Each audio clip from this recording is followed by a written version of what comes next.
Hi అండి, అందరికీ నమస్తే. Welcome to Venusha authentic food. ఈరోజు వీడియోలో మనం ఎంతో టేస్టీగా ఉండే హెల్తీ అయిన డ్రై ఫ్రూట్స్ లడ్డు ఎలా చేసుకోవాలో చూపించబోతున్నాను.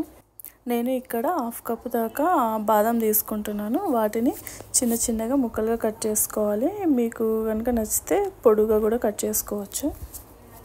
ఇలా చిన్న చిన్నగా ముక్కలుగా కట్ చేసుకున్న తర్వాత వాటిని ఒక బౌల్లో తీసుకుని పక్కన పెట్టుకోవాలండి. డ్రై ఫ్రూట్స్ లడ్డు చాలా ఈజీగా ఇంట్లోనే ఎవరైనా ప్రిపేర్ చేసుకోవచ్చండి. ఇక్కడ నేను కట్ చేసుకున్న బాదం అన్నిటిని ఒక బౌల్లో తీసి పక్కన పెట్టుకున్నాను. తర్వాత నేను ఇక్కడ హాఫ్ కప్ దాకా కాజు తీసుకుంటున్నాను. వీటిని కూడా చిన్న చిన్నగా ముక్కలుగా కట్ చేసుకొని ఒక బౌల్లో పక్కన పెట్టేసుకోవాలి.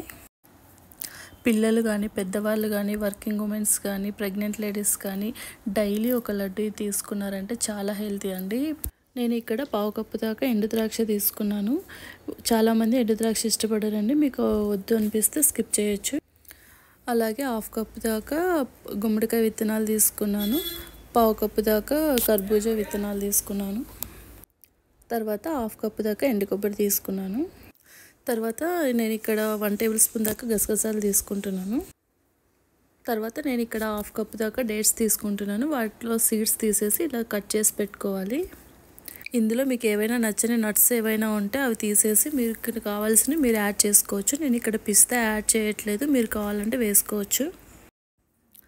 ఇప్పుడు స్టవ్ మీద ఒక ప్యాన్ పెట్టుకొని అందులో 1 టేబుల్ స్పూన్ దాకా నెయ్యి వేసుకోవాలండి. అది వేడెక్కాక అందులోకి మనం ముందుగా కట్ చేసి పెట్టుకున్న బాదంని వేసుకొని లైట్ గోల్డెన్ బ్రౌన్ కలర్ వచ్చేదాకా వేయించుకోవాలి. మరీ ఎక్కువ గోల్డెన్ కలర్ వస్తే మాడిపోతాయి.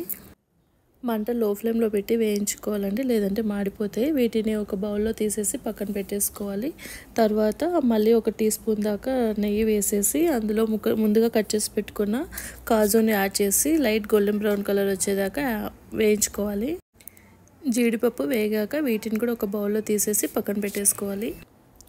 మళ్ళీ ఇందులోకి 1 టీ స్పూన్ దాకా నెయ్యి వేసేసి అందులోకి గుమ్మడికాయ విత్తనాలు వేసుకోవాలి. అలాగే కర్బూజా విత్తనాలు కూడా వేసేసి లైట్ గోల్డెన్ కలర్ వచ్చేదాకా వేయించుకోవాలండి. త్వరగా మాడిపోతాయి, అందుకే కొద్దిగా లో ఫ్లేమ్లో పెట్టేసి జాగ్రత్తగా వేయించుకోవాలి. ఈ విత్తనాలు కాస్త వేగాక ఇందులోకి మనం తీసుకున్న ఎండు ద్రాక్షను వేసేసుకోవాలి. వాటిని కూడా లైట్గా ఫ్రై చేసుకోవాలి. ఇప్పుడు అన్నీ ఫ్రై చేసుకున్నాం కదా, వీటన్నిటిని ఒక ప్లేట్లోకి తీసేసుకోవాలి.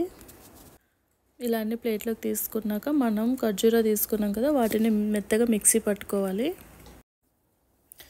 ఇలా మిక్సీ పట్టుకున్న ఖర్జూరాన్ని కూడా నెయ్యిలో వేసి కాస్త వేయించుకోవాలి. ఇక్కడ వీడియో క్లిప్ నాది మిస్ అయిందండి, మీరు వేయించుకొని వేసుకోండి. ఈ ఖర్జూర పేస్ట్ని కూడా ఇందులోకి వేసుకున్నాక అన్నిటిని ఒకసారి బాగా మిక్స్ చేసుకోవాలి. ఒకసారి అంతా బాగా మిక్స్ చేసుకున్నాక చేతిలోకి కొద్దిగా తీసుకొని మీకు నచ్చిన సైజులో ఇలా వీడియోలో చూపించిన విధంగా లడ్డులాగా కట్టేసుకోవాలి. చూడండి, ఇక్కడ చాలా సింపుల్గా ఎంత బ్యూటిఫుల్గా లడ్డు ప్రిపేర్ అయిపోయిందో. మీరు కూడా చాలా ఈజీగా ఇంట్లో ప్రిపేర్ చేసేసుకోవచ్చు.